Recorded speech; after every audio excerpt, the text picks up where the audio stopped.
sports. Are you ready for some football? Jody is. Of course. With that, are you ready for some serious tailgating or a football bash at home? Based on that hat you have on, I think that you are legit ready. I am totally ready. Yes, and we are getting pumped for the Detroit Lions taking on the Pittsburgh Steelers in prime time at Ford Field here in the D this weekend. They will be in the national spotlight because the game will be broadcast on NBC starting at 8:30, and you can catch all the action right here on Local 4. On Local 4. On Local 4. Of course, you'll need to throw a good party to go along with that. Jeremy Grandin, the chef and owner of Yardbird Smoked Meats in Kego Harbor, is here to show how you can score some points with your friends. Are you affected, first of all, by the water outage? Yes, but we are still open. It's pretty simple. We just have to boil water. Exactly. We have a chemical dishwasher, and it's not a problem. And we serve bottled water. Okay. The reason why I bring that up is because look at this spread, yeah. that amid this major inconvenience for your business, you managed to make it down here. You're the chef, you're the owner, and here you are when you could be at the restaurant. We appreciate it. Thank you for having me. Absolutely, and this does look amazing. What do we have going on over here? So we're showing you how to make brisket chili. This is how we do chili at the restaurant. And this is good for tailgating food. At the restaurant, we do a lot of catering and carry out, and we do chili bars, hot dog bars, and slider bars, where you get all the meat and the buns and the accoutrement, and then you just put it out there for people. All right, so what's the trick to a good chili? Well, you know, you just have to have good ingredients. The trick to ours is we use smoked brisket, and what you got to do is you got to have, we start with chorizo, which is a little unusual, which is a pork sausage. Okay. And you leave a little bit of the grease in there. You need that. And one key thing is you need, like, I like to put a lot of vegetables in it. This is chopped up carrots, onions, jalapenos, and poblanos. So it's got vegetables that makes it healthy. This is good for you, yeah. Thank you. I thrive on it. I eat it all the time. And yeah, Miracle, you know culinary words, it's good. I've been doing this long enough that I picked up some stuff along the way.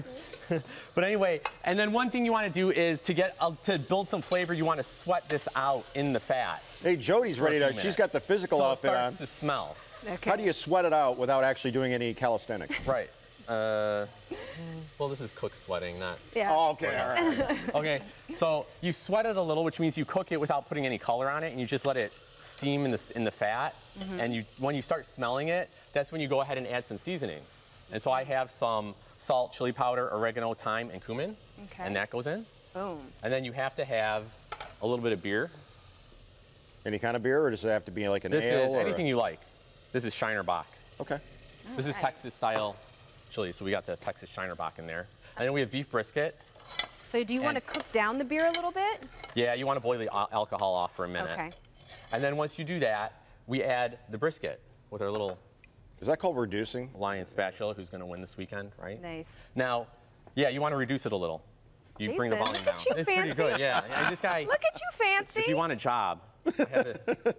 Reducing, and what else did you say? We put Mirepoix. chopped brisket in it. You put that in there? Yeah, and it's a good idea. You can use like leftover meat. It's a good idea to use any kind of like meat you have. You can break it up and throw it in there. And then we add beans, which she didn't like that. I was like, just make it all meat. Why not? But I like little beans. Okay. It's good for you with beans. And then a little bit of beef broth. Wow, what aren't you putting in here? That looks like homemade. It all goes together. Broth. It is. Yeah. I swear if you put an egg in there, I wouldn't be surprised. You could maybe do that on top after you put it in the bowl. It's not a bad idea. You should be a chef. And then some chopped tomato. I do love food. And then you simmer this. For how long? For a period of time. You could eat it right away, or you could let it simmer for a few minutes, or like 20 minutes or 30 minutes. It doesn't really matter. Okay. It will develop a little more flavor if you simmer it for like half an hour, or if you let it. So you can do this overnight. It's a good make-ahead thing. You could let it sit overnight. It develops more flavor. I was just going to say that. Something about letting something sit overnight. Yeah. The next day it tastes better. Stews and chilies and things like that are good the next day sometimes. Okay.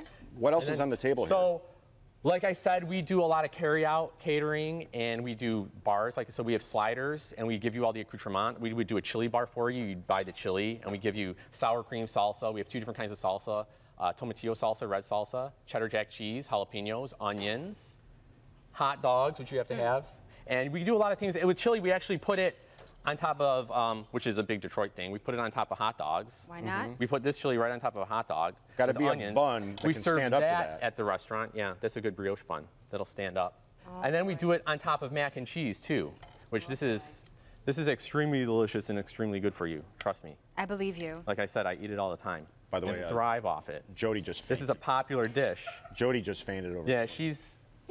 Oh, she'd like this. I think she would. She'd I eat know. like 2 bites. She's disciplined. So remind everyone where you're located. We're in Kego Harbor, which is near West Bloomfield and Waterford on Cass Lake Road and Orchard Lake Road. You know what's crazy about this, Tati, is he only brought the food today, and then he ran into the pawn guys. He's like, you guys got any lion stuff that I could put on the table? They were like, we got you hooked up, bro. Boom. And then, bam, between pawn shops and Yardbird, you're all good. You're all good. You're all good. Again, you can enjoy hot chili with your friends while watching the game right here on Local 4. The Lions take on the Pittsburgh Steelers at Ford Field. Prime time Sunday at 8:30 p.m. Go Lions. That's what I'm talking about. Thank you, Chef, from